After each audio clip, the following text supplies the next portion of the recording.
Yo, what up, world? How y'all doing today? It is Jacques Slade, and this is the Outside the Box podcast. I am so happy to see, hear, talk to you guys. As you guys know, this is the podcast slash video slash show slash piece of awesomeness that kind of touches on everything from tech to music to sneakers to politics. We do it all here. We are a multifaceted organization. We are multifaceted individuals. Well, two of the three are multifaceted individuals. Some of us are just hype men. And one of those hype men is me. My name is Jacques Slade. But this show would not be what it is. I'm switching my microphone here, people. But this show would not be what it is without the other two individuals on the show. That is Nick Engvall and Tiffany Beers. Nick, go ahead and tell them where they can find you. Nick Engvall. Let's see. My multifaceted qualifications include way back starting the East Bay blog when I was working for Soul Collector magazine, Complex Sneakers back in maybe like 5-6 years ago. Did digital content for Finish Line. Worked for StockX for a while. I'm just all over the sneaker business, but this is the most exciting thing I've ever done because I get to learn from Tiffany. Tiffany, go ahead and introduce yourself. I'm Tiffany Beers. I have some facets, to say the least. I like facets. I've worked in the shoe industry for about 13 years. I have a plastics engineering degree. I'm a crew chief for my husband's racing team, which is just us, so there's not much of a team. And yeah, I'm doing some other fun stuff. You can find me at Tiffany Beers on Instagram or YouTube, and Pinterest. You know, we don't talk a lot about Pinterest, but it's still there. We don't talk enough about Pinterest. Yeah, that's a good point. We don't talk enough about Pinterest, and maybe next episode we'll take a deep dive into Pinterest, the sneaker world, and Pinterest. I've never explored sneakers in Pinterest, so now I'm actually officially interested. I want to see what that looks like. If someone out there knows about the world of Pinterest and sneakers, and you want to come on the show and talk about it, let us know. You can send us a tweet or a gram or a DM at Outside Pods and let us know what's going on with the Pinterest / sneaker world. We need a collab popping off. The Pinterest dunks or something like that. I don't know. I'm just throwing stuff out there. See, and this is why I have the other two on the show, because they let me ramble. So let's kick off this show with some news that actually just popped up this evening, really, from ADIDAS. They're going to debut a members-only creators club that offers early access to product and more. Now, as a sneaker guy, this is something that definitely excites me, but I feel like this is something that should have come a long time ago. I felt like Nike maybe tried to do it a little bit with sneakers, kind of catering to that sneakerhead audience. But this Creators Club seems like it's going to be something more that really takes that hype crowd and creates something specifically for them. And I can see this almost becoming sort of like an exclusive thing for that sort of sneakerhead crowd, and maybe getting more people interested in Adidas and Adidas sneakers. Nick, I know earlier Jordan had that Flight Club, but that seemed to be more of an influencer thing. But this seems to be more customer facing, which I think is really probably the better way to go. Yeah, I think this. I mean, there's a lot of potential for this, and I think it kind of reminds me of. I don't know if they're still around. I think they are, but Clout, spelled Klout. Oh, yeah. Which was started, probably like 10 years ago or something. And ironically, that was started by a guy named Joe Fernandez, who was actually really into sneakers. And they did a bunch of Clout branded shoes back then, as pieces to send out to people that, like use the site, had high Clout scores, had engagement and all that stuff. And I think this Adidas thing does seem to be more... from the sounds of it, it seems more refined, right? It seems like we're going to take into account how much you spend. We're going to take into account if you go to events, how much you're, connecting with us on social, all of the different kind of things, and they're breaking it into levels, right? To kind of say like, you know, here's your entry level. You might get early access to, you know, certain products, all the way up to like the fourth, which is, they don't say what the names of the levels are, but, you know, assuming like that would get you potentially invites to things with either their athletes and entertainers, or, you know, even cooler events maybe that aren't as easily accessible. So I think it's a really cool way to kind of, you know, just get people to be involved and, you know, participate in what the brand is doing. I think it's awesome. Like, it reminds me of the airlines, right? Like, free upgrades. Oh, yeah. I like, it's almost like anybody can be an influencer based on, like, I was worried at first thinking that was like about based on how much money you spend, but if it's going to events and all that stuff too, like that's cool. I like it. I can't wait to see how it goes. We can all be Jacques now working with Adidas. I'll take that one. I guess my biggest thing with this one is kind of what Tiffany just touched on, is that I don't want it to be a like how much you buy sort of thing. I think there are many people, and I say this to sneaker people like they're a race, to people in the sneaker community all the time. Like, it's not about how much you spend. That doesn't make you a sneakerhead. And in this situation, like, I don't want someone to feel like they have to spend money in order to get into the Adidas club. Like, if you're going to events, or maybe the only way you can really interact is like you're interacting on social. Like, you're just very active with the Adidas accounts and very active with Adidas athletes, and that's how you get access. I like thinking about this. I would love to see like a breakdown of like how much certain things weigh, you know, and like, if you buy a bunch of stuff that weighs this much, but if you're like crazy interactive with us on social, that gives you more weight in this category, and if you're going to a bunch of events, that gives you more weight in this category. So not just the person that spends all the money, well, they get discounts, they get invited to the exclusive events, and they get all the special limited edition product, when someone that's active on social should probably get that same access, even though they don't spend the same amount of money. I know at the end of the day it's about sales, but I would just like to see almost like a bit of an olive branch from the brands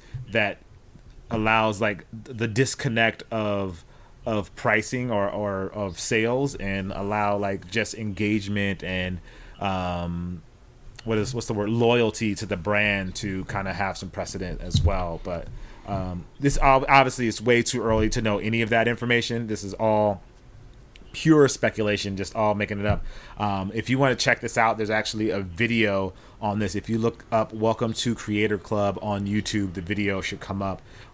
Reading some instructions here. You don't have to do anything to be a part of it. You just have to sign up on adidas.com. So if you have an adidas.com profile, you'll be enrolled automatically. Or if you just want to do it in store or do it on the app, you can do that as well. But I think it's pretty exciting. I kind of wish more brands would do something like this to kind of reward those that are loyal to the brand, because there's a lot of loyalty to brands. But I guess, and this is probably going to introduce a totally different topic, but I feel like some brands feel like they don't even need to introduce something like this because they have such a crazy amount of loyalty.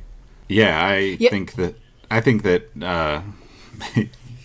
there's definitely brands out there that have that kind of like, I don't know, there's not really a nice way to put it, but like arrogance about them, where, you know, I think that's something that all the brands, at the end of the day, regardless of how successful they are right now, the last like 3 to 4 years, maybe even a little bit further back than that, is like proof that you really need to be taking care of your customers in a more in a more holistic way than I think brands previously thought. Right? There's so many ways that things can just take a turn for the worse if you're a brand, because the internet kind of levels the playing field, and people forget so quickly that, you know, that like nostalgia piece is kind of almost gone in a sense. It comes back here and there, but you know, I think the cool thing about this too is like the potential to get people involved and be active. You know, if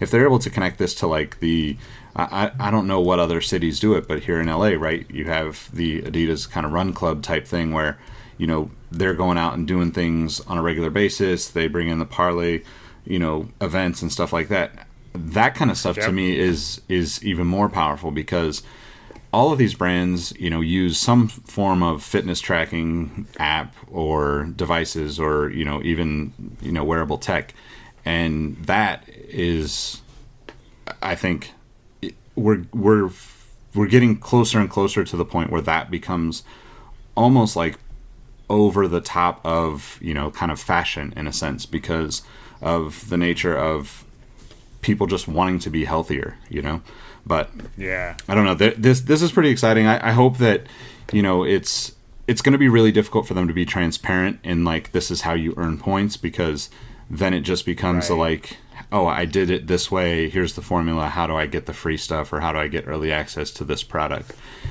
So hopefully they're able to keep that moving in the right direction, and keep people kind of attentive and excited to be supporting the brand. Yeah, I think it's going to be huge. We were talking about this before. Like, if you can tell the local stories, like, what about, Josie Schmozy that lives out in Kentucky? She's not around a big city, and she's got an amazing story, and she's super loyal to the brand. Like, they're going to find those people now much easier, because they'll see the loyalty, I think it's super cool. And, the dream is that they start to use, I would, as being in product, like, you start to use some of these people as your testers, Yep. like, you're going to get all shapes, all kinds, all different levels. Like, it's not necessarily the most loyal that are most important. On some level, you better take care of them, but you're going to have access to all different levels of loyalty, and you're going to see what the levels are. And that is probably more valuable than some of the, like, what you would expect. So I can't wait to see it. I bet all the brands copy. I bet they all do it, because it's gonna be huge. How could they not be huge at this point? Yeah. That's a very interesting take. I love that. But I want to see how it goes. They haven't detailed when everything is going to drop, so if you are interested, just make sure you create a profile over on adidas.com, and as we find out information, we'll obviously let you guys know, or if Adidas contacts us about this. Sorry, make sure I can understand. If Adidas contacts us about this, we'll definitely make sure we share the information with you guys, because we feel like it's something that you guys want to know. Now, quickly transitioning, because I love making it awkward, Nick was talking about health and healthy devices and things like that, and I don't know if you know this, but your toilet paper may have a heart rate. I know that sounds weird, and I just want to say that it's not just your heart. It's just not your toilet paper, that your banana may have a heart rate as well. So there's actually levels to this. I say that in jest, but that is because there's a story going around the internet that people are putting fitness trackers on toilet paper in China, and they're coming back with a heart rate, apparently, and this is written down on a reputable site, that a roll of toilet paper did indeed show a heart rate of 81 beats per minute. There is also a concern that a coffee mug has a heart rate of 72 beats per minute, and a banana has a heart rate of 77 beats per minute. Now, this isn't just some random fitness tracker. This is the Apple Watch Series 4, and this is the Android Wear smartwatch. Now, because I'm not as smart as Tiffany, I'm going to throw this her way and hope that she could possibly provide us some explanation as to why this is happening, maybe? I can take a guess at it, but first I gotta say, I would expect the coffee mug to have a higher heart rate, just knowing what caffeine does. 100%. Seriously. Toilet paper, maybe a little less. The banana, I'm not sure. But, so I'm guessing, like, the big question was, how long did they put it on there? Like, did they take it off of their wrist and put it on in 10 seconds and take this measurement? Or, like, was it 10 minutes, Because I do think once you take the watch off, it's still reading, I think there's probably a calculation time there. Where it's reading in a little dead spot, because I do notice when I'm running, Okay, walking. I walk. When I'm walking fast, sometimes my heart rate will be much higher on the watch, but I've slowed down, or vice versa. Like I've sped up. I'm like sprinting, which is still walking for me, but it's like still low, and so I'm guessing it's just a misreading. But I don't actually know enough about the trackers. But I am curious. I have a water bottle here. Maybe I'll see what its heart rate is. Yeah, So looking at the article here, and we're just gonna lead on Tiffany because my ignorance here is phenomenal. But it says to detect a heartbeat, trackers beam a green light at a user's wrist. Blood absorbs green light, FYI. So when blood flows faster, it absorbs more green light. This process, known as photoplethysmography, PHOTOPLETHYSMOGRAPHY, PPG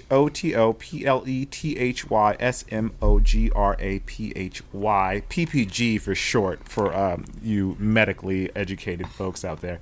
That's probably not even medical. I'm making stuff up. Is a relatively simple way it detects how fast your user's heartbeat is beating. So it sounds like these fitness trackers use green light. They shoot green light into a surface, which is usually your wrist, and that's how they determine what your heart rate is based on how much light is reflected back into the smartwatch, I'm assuming. Well, oddly enough, my water bottle has a heart rate of 113. There you go. And since it's clear, you can see the green light reflecting back to the watch. So interesting. Everything's alive, people. Everything. Everything is alive, or everything is a lie. It's 144 now. So I guess that goes to show, like, the way that it's not actually tracking the beat of your heart. It's based on how fast the blood is flowing through your veins, and that's how much that's absorbing in the green light and how much is being reflected back onto the surface. Now, I just feel like I should be on Big Bang because I just learned something. And I'm gonna use that at some point tomorrow when I'm talking to somebody. I don't know who it's going to be. It's going to be online or something, but I'm going to be like, oh, did you know, by the way, because I'm a smart guy, and I know how sensors work. But that's pretty interesting that somebody would put it on toilet paper. But I imagine, like, the lower the heart rate means the less reflective the material is, and that's probably why the toilet paper had the highest. Well, no, maybe it's the opposite. I don't know. Because I would think toilet paper would have the highest reflection because it's white, but maybe toilet paper absorbs more because it's white.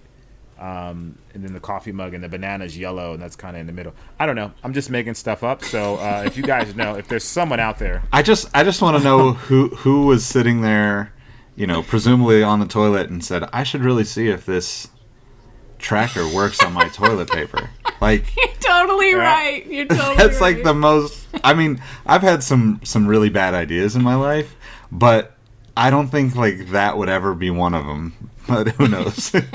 Maybe I'm giving myself too much credit here.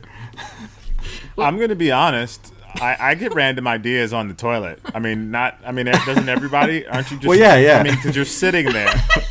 You're just sitting there. We've reached an all new low on this podcast. Yeah, I'm just saying, like it might have been somebody that's antsy, and like they just like took their watch off and was like playing while they were doing their business, and was like, oh, I'm just gonna let's see if my watch fits the toilet paper roll. Is it too thick for my watch to fit around it? Yeah, you know what I mean?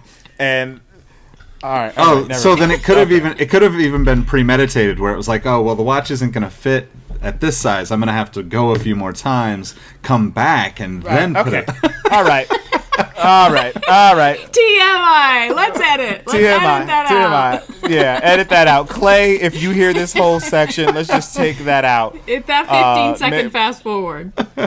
Yeah. Hit that 15-second fast forward button, or Clay, edit that out and put like some opera music there, just to kind of soothe people back to where the podcast needs to be.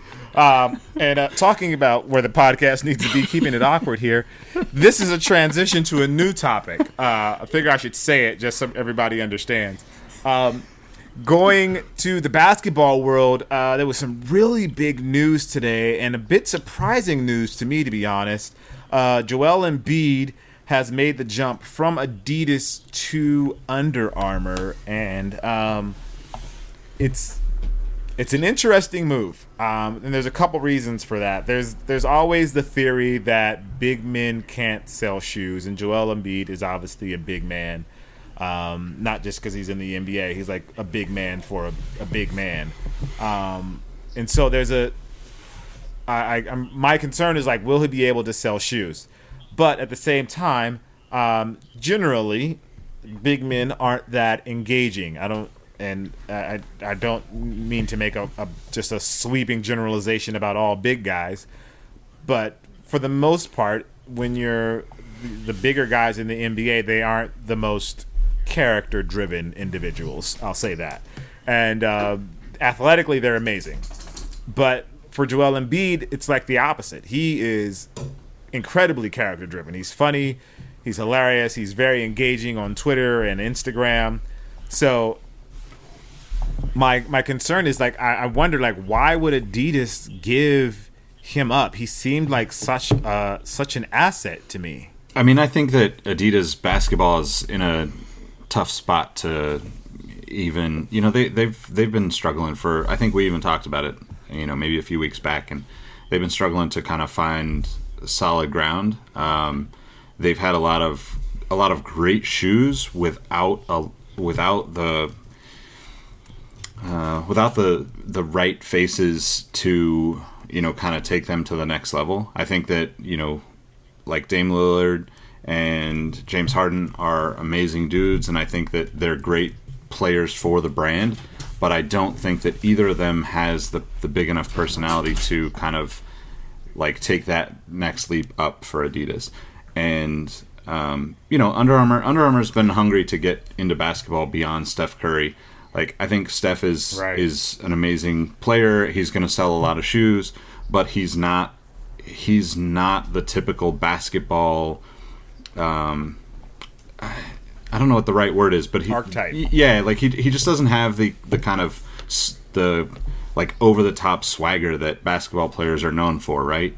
And that to me is where like you hit the nail on the head with the Embiid is like the biggest personality, especially for a big man, right? He's the biggest personality we've seen since probably Shaq, and right, and to me, there's a huge opportunity for him to really do some cool stuff in the space. Especially, we've had the conversation many times about how basketball has to kind of lead the entire business of footwear in a sense. It doesn't have to necessarily be like crazy, to the point where it was in the 90s or through some of the Jordan years, but it absolutely needs to be a big part of that base layer of what the footwear business needs for all these brands to kind of step on that and say, let me go to the next level. And I think that hopefully, he's able to kind of be himself and,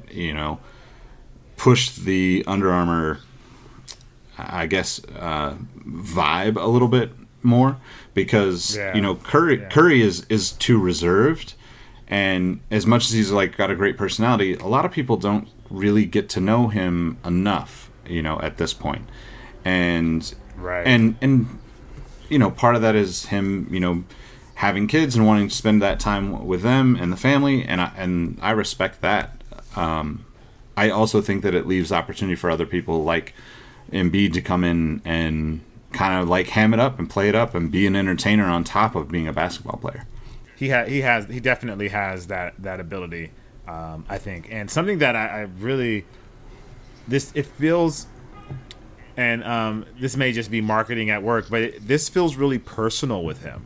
I know part of the deal was like, yeah, I want an Under Armour shoe, and he'll be wearing the Hover shoe, which has their Hover tech, and quick side note, Tiffany, you reviewed the Hover and as a running version of the shoe, right? What did you think about the Hover? I thought it was great. The quality and the finish of it was really great. They say it feels like your foot's wrapped in a pillow, and I thought it was total marketing BS, but I really liked it. I haven't tried the basketball shoe, but it's actually one of the most interesting, especially at that price point, cushioning and comfort systems. Like, it's really well made. Yeah, so something I've wanted to ask you about this, and I don't know why I never have. Like, what they have the Hover, which is their cushioning, but they have that webbing around it as well. Can you kind of walk us through like the technical side of that, or what's the purpose of that? Yeah, so my understanding, and this is just literally from pulling stuff off the internet, but basically they have a piece of foam and they create tension around that foam by putting that fabric on there. So think a trampoline that's sitting on top of that foam. So now you're using that mesh kind of material to control how that foam rebounds and how it compresses. So say without that mesh, you might just step into that foam and you just sink in, but that mesh is gonna like moderate it, if you will, to slow down how you sink into it and how it reacts. And if the mesh is taut enough, just like a trampoline, it might give you energy back and kind of bounce you back. You'd really have to cut it open and look at everything without adhesive and see how they independently act, and then start putting them together to understand exactly how that works. My only concern would be it's a little bit high. It's a little bit tall of a technology, and I'm guessing they need those thicknesses to get the full action of what they're trying to do. For basketball, like, that would be one of my concerns, but he's a big guy, so he might compress it quite a bit so it doesn't feel quite as tall. Yeah, I mean, because I've run in the Hover a couple of times, and I do really like them. I do enjoy it. But like always, I have what I think is my understanding of it. Like, the energy web is the kind of. I thought it was more of a way to control the foam. That maybe it's like a React or like a Boost, where like it's not as stable, and the energy web helps kind of control where you go in the shoe. But that would probably be more the carrier, which is that the anafoam that they put around it, I think, as well, or that EVA that they put around it as well. Yeah, they'd both be doing that. They'd be working together. I'm guessing one is controlling when you step into it, and one is controlling when you're coming out of it, maybe a little bit more. But I don't know exactly. Awesome. We'd have to chat with someone from Under Armour. Chat with someone from someone from Under Armour. We could talk about Hover technology. Someone from Under Armour, if you're listening. But back to Joel. So I was saying, it feels personal about this, and he said he's going to wear the Hover, and that eventually he does want to have his own shoe. Speaking of his own shoe, I know we kind of talked about this on the show. I'm going on a whole bunch of tangents. He owns the trademark to the process. So big shout out to him for taking control of his future and knowing that that's being branded with him, and like taking control of that and knowing the trademark. So maybe he'll have a Process 1 come down the line, which is something that he technically owns as far as the name of that shoe, which I think is dope.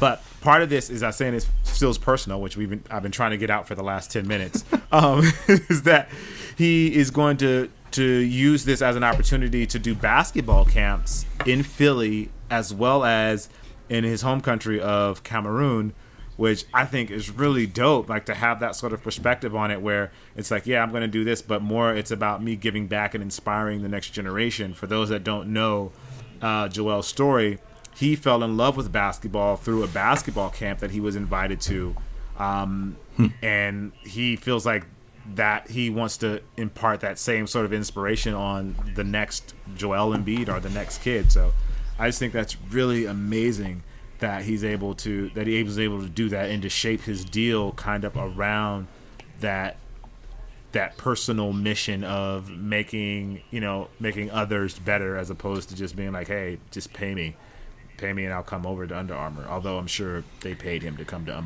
Under Armour at the end of the day. Yeah, he's got a really interesting story. Like, if you read the intro they have on Under Armour's website, like, he's got a great story. Like, to me, this is a different kind of athlete. Like, he's certainly phenomenal, but if he isn't, the best NBA player in the next few years, he still has such an amazing story that like I feel like I would pay attention to it. Yeah. Yeah, I agree. Absolutely. I think too, like, you know, Under Armour's basketball program has been, you know, such a long. It's been a very slow process for them to get to where they're at right now, and I'm sure you've met Chris Stone over there, right, Jacques? Yeah. And like he's one of those guys. It's like just seems like one of the like nicest, most likable guys in the business to me, and I think that the pace that they're going, even though it might not be the traditional, let me just, you know, like take Puma for example, throwing all this money into basketball one season just to jump back in.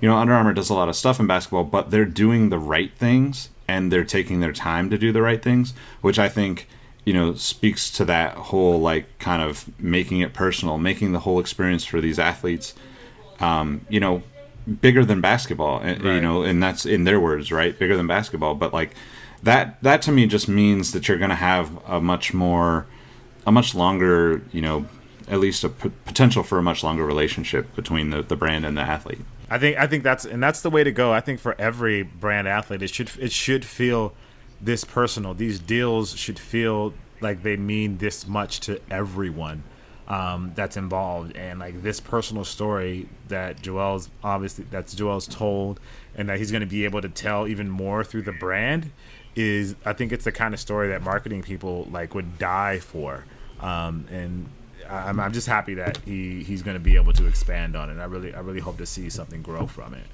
Yeah, me too. Moving on to something that I found super interesting on the web today. Nike React Mid Runner. So Nike has been doing some really interesting things with React. We know we have the Element 85, which I believe that was last week we talked about it, or maybe 2 episodes ago, an episode or 2 ago. If you guys go check those out, we talked about the React Element 55, the React Element 87. They also have the Epic React, and they also had the Hyperdunk 2017, in which they used React. And now we're going to see it's in Jordan stuff. It's going to be in lifestyle product from Jordan. But there's a new team over at Nike, and I don't even know if it's new or if this is something that I just didn't know about. There's a team called ISPA that works at Nike that does these really different sort of designs on Nike shoes, and this new Nike React Runner looks like it's taking that avant-garde or outside the box sort of styling full throttle, and I'm not sure if I like it or if I don't like it. I just find it interesting, if that's okay. That thing is funky. That's a good word. That's a good word for it. Funky. There's a lot going on with these straps, and clearly they're just reusing the 87 tooling. I mean, you know, they're just getting their money out of that tooling, which is fine. I hope they fix the upper issues. Like, it's interesting. It's a different look. It looks a little bit chaotic, you know. It looks a little crazy, but so did the Element 87 and the 55 looked like it, but it's super interesting, especially I just did a review of the KD Big Kids shoe, and it's an all React midsole. And it doesn't have... Oh, really? Yeah, it doesn't have the rubber cup sole around it like the KD 11. So the KD 11 men's shoe has React foam with a full-length Zoom airbag on top. The kids shoe just has the React foam, no airbag, and no like rubber cup sole. So... this, to me, reminds me of that a little bit, because this is also a mid-top, but that's a knit upper. Does this say if it's a knit upper on this shoe? It doesn't really say. The pixelness or the pixelated swoosh makes me think it looks knit to me, which now that would be very interesting. A mid-top knit with laces and React underfoot. That's... Yeah, it's really I'm like you, Jacques. I don't know if the ISPA or whatever is a you know a thing that's been around for a while, but it reminds me of, you know, it's kind of like a cross between ACG and Nike Lab, and it reminds me of it reminds me of the like I think it was a Nike Lab Gator or something like that, where it was like the one wrap around. It was like a shroud, and it just wrapped all the way around. And then also like the Commuter from a couple of years ago that was like the clasps. And it's very similar to that in that it's like a big, not a big, but like a mid top where it's a little bit bulkier, but like taking the React cushioning and tooling and throwing on the bottom of it. So I don't know. I like funky stuff like this, so I'll be happy to test them out. But like. Test them out, see what it feels like. But they're definitely one of those shoes that I just don't see them being hugely popular. But I could be wrong. Yeah. So it says that the ISPA stands for improvise, scavenge, protect, and adapt. Adapt? Exactly. I don't think so. Like nothing adapts like the hyper adapt. Like, come on, people. This passive adaptive is BS. Like, don't use the word adapt unless you're really adapting. Okay. Yes, you're really adapting. I love it. So it looks like this, looking at this, it says that it's a TPE, a synthetic TPE upper. Do you know what TPE is, Tiffany? Yeah, it's a polymer, but that doesn't mean, like, what I don't know is if that is,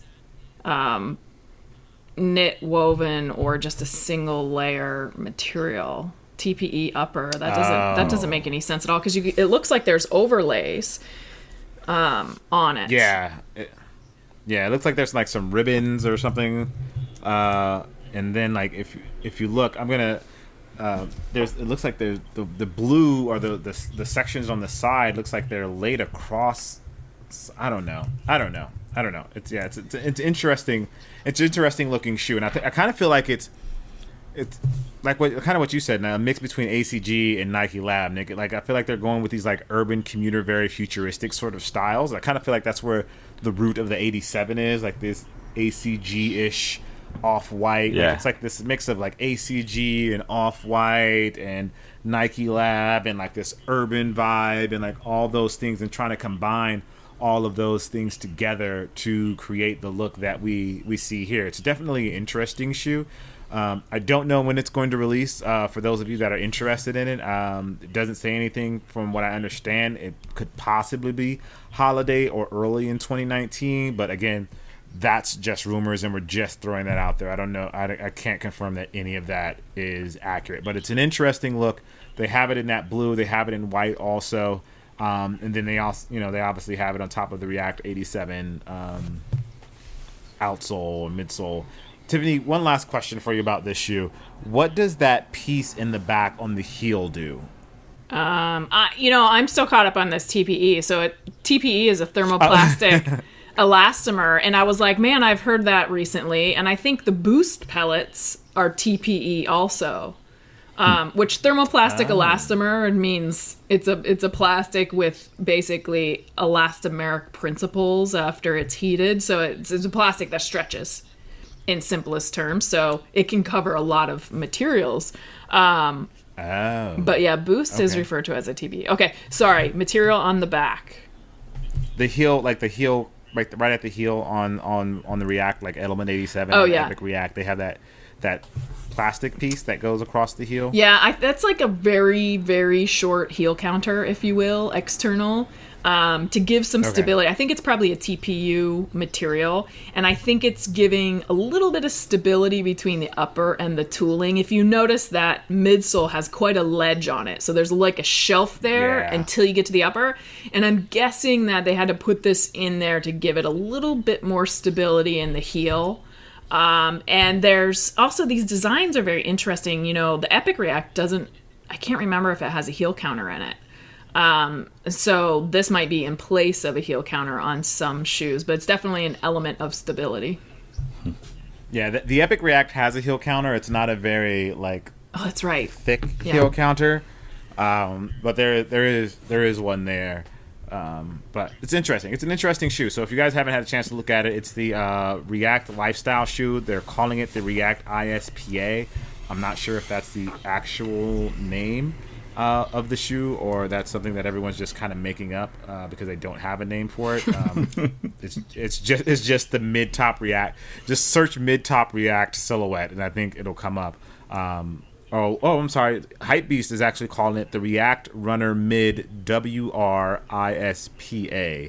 I don't know what WR stands for in this situation, but again, who am I? Anyway, all right, moving on. A cool story about Adidas, that the CEO of Adidas is talking a little trash to these. I don't know if I should say this, but these high-end companies that are stealing from the athletic brands. I guess that's the best way to say it. And basically, he says that these brands, they're not a threat to the athletic giants, and I kind of feel like he's right. I say for two perspectives, and you guys can hop in and tell me if I'm completely off here. One is price point, because they're obviously charging, these luxury brands are charging these crazy prices for their sneakers. And two is from a performance standpoint, these luxury brands aren't creating performance styles in any way, shape, or form. Yeah, I think that they're not pushing forward technology in any way, right? Everything that you get from, a Balenciaga or whatever is very, I don't want to disrespect what they do, because obviously it takes a lot to build the shoes that they're creating, but it's almost like all of the kind of styles, the cues, and the technology are just borrowed from somebody else, right? Where, you think of Adidas or Nike, Under Armour, all of these athletic brands, whether it's 3D printing or, woven uppers, all the different things, power lacing, those kind of things. Obviously, that's the stuff that's going to drive the business forward, right? So I don't know. I don't see it as a threat. Yeah, he's right. I mean, the market's so small for in fashion. They take every piece of fashion there is. Sometimes it's hats, sometimes it's mostly, clothes, but every element of fashion, sometimes it's belts, sometimes it's the fact that there's no clothes, and they just make these really outlandish things to inspire and change the fashion. So I think the fact that they, sneakers were, why not jump on that bandwagon? Everybody else is. But when you look at the function of it, I think the thing I like about it is okay, they finally might have a piece of fashion that's comfortable. Because a lot of the heels and things like that, they're super tall, they're super pointed, it's all about shapes, and they're not known for comfort, a Balenciaga high heel is not exactly comfortable, although some women would say it is. So here, they're just really going crazy with this sneaker thing, and the price point alone makes it so it's not collectible. I mean, I don't think it's probably collectible, and even some of them, I wonder if they're even really wearable, because the outriggers on the heel, and I don't know what else to call it there, but I mean, it's literally 2 inches sticking off of your heel. I don't know how you walk in that, that's gonna hit the ground. So again, it's for that visual kind of shock and but okay. Question for you, Tiffany, as a designer though, can these, and I'm playing a little bit of devil's advocate here, can these luxury brands push the aesthetic further than an athletic brand normally would on themselves, and can the athletic brands pull from that, or are you just no, they're just, or is it just they're just copying basically?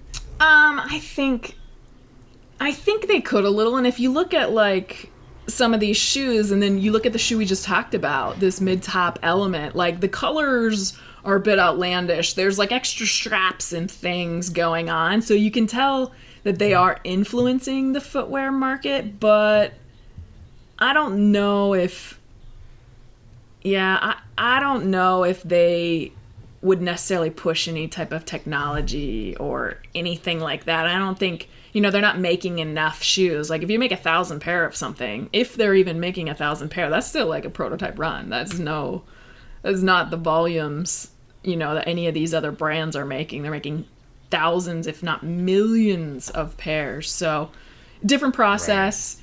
Right. Did I answer your question? I can't remember your question.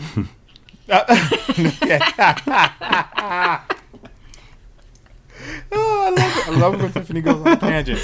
I started a new job. My brain is mush. Like, this is chaos.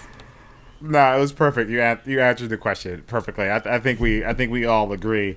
I was trying to play devil's advocate here, but it's obviously not working. But it seems like we all agree that like the luxury brands are no threat, and they're not gonna even approach the sort of loyalty and sort of performance that you can get from an athletic brand like Adidas or Nike or Under Armour or something like that. And you could look back at like all of the luxury brands and all of the sneakers that they've made over the years, and like the pinnacle of luxury brands making athletic footwear would be 1984 Gucci tennis shoe, right? That shoe became essentially what like the S. Carters were with Reebok. They basically, turned into a bunch of different hip hop shoes because they were like the D-boy shoe of the 80s, right?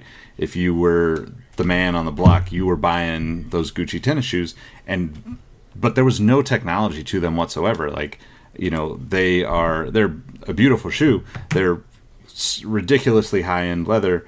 And I think they probably retailed for between $300 and $500 even back then. But at the end of the day, there was nothing to the shoe that was unique enough to, in my opinion, to drive the actual what we look at as like the culture of sneakers or the footwear business in any way. It was just like a trend that they happened to kind of hit the right, like design at the right time and land on enough, get enough publicity out of it to be kind of regarded in that way. And I can't even think of another luxury brand that has even had that kind of success. I mean, the Balenciaga stuff is probably, the most recent that's had that kind of success, but nothing else. If you look at their classics too from all these fashion brands, like the outlandish stuff never becomes a classic. The classic is always mute, black, really simple, and just beautiful, right? So it's not like that's what they're targeting with these. So like it's like a Chanel jacket versus a Dior or not Dior but Balenciaga heel. Again, it's just super simple classic silhouettes, and they're clearly not going with it. But like I think it's interesting. Oh, you're learning how to make sneakers more. Like cool. Let's see where you go next. Yeah, it'd be amazing for them to create the next performance shoe that you see on the basketball court. That'd be amazing. Oh, that'd be so cool. But I doubt it's going to happen though. Like I don't know. I feel like there's such an investment to do something like that, and I don't know if that's not something. I feel like that's not something they're willing to invest in. But anyway, man, that's just my thoughts. You guys let us know what you think. Can the luxury brands create something that you think will rival what we see in the athletic market from Adidas, Nike, or Under Armour, or something like that? And I often kind of wonder, like, would these Balenciaga like dad shoes, would they even be as popular as they are now if there wasn't the internet? I feel like the internet made them popular more than they would be if this was just back in the day when you had to kind of search for sneakers. I don't know if these would still be as popular as they are now, but maybe that's just me. I don't know. Let us know. Send us a comment at Outside Pods on Instagram and on Twitter. And this is a bit of a sad moment I'm going to take here, because we are maybe 5 episodes into telling you guys that we will provide you with relationship advice, and none of you, not one single tweet has come to us asking for relationship advice, and I am starting to find it insulting. So, you know what? And this is going to be the last time we offer it. So, if you want to get your life together, if you want to fix your relationship, this is the podcast you come to for answers. And right now, I'm flabbergasted, to be honest. I'm flabbergasted and I'm hurt.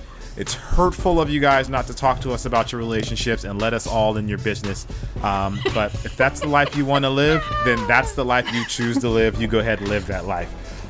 Anyway, sorry to go on that tangent, guys, but I had to say it. It was on my mind and it was bothering me and I was hurt about it. But getting back to the show, this is the Outside the Box podcast. I am Jacques Slade. We want to thank you guys for listening. We always appreciate it. But as you know, this show could not go on without the other two individuals on this show. You guys are probably already tired of me talking. And with that being said, you can find me at Cousteau on Instagram, Twitter, and all over the internet. But more importantly, check for Nick Engvall. You can find me at Nick Engvall on all platforms, NickEngvall. But as we discussed at the beginning of the show, I think even with Tiffany starting a new job and, quote, brain is mush, she's still smarter than both Jacques and I collectively. So you're going to want to follow her, and she'll tell you how to do that. You can find me at Tiffany Beers, TiffanyBeers on Instagram and YouTube. And Jacques, I was thinking about this. Maybe Twitter isn't anonymous enough for these relationship questions. Or maybe they need an example. Maybe, Jacques, you can throw us out an example and Nick and I can work through it with you. Okay. I got that. I like that. Maybe you guys need a proof of concept when it comes to relationship advice. And we can provide you that here on the Outside Pods. Which you can hit us on Twitter and Instagram. Remember, Twitter and Instagram. Just hit us. Or, you know what? We even have an email, but I don't know it off the top of my head, so I'm not going to tell you until next week. And with that being said, thank you guys for listening. Again, hit us on Outside Pods. Anything, your response to the show, feedback, you love it, you hate it, you think we should stop, or you think we should record 100 episodes because you love it so much, which is really the responses that we're looking for. We need you to pad our egos. Well, I need you to pad my ego probably more than those guys. As always, we appreciate you. Thank you for listening /watching, and we'll see or talk to you guys soon. Peace.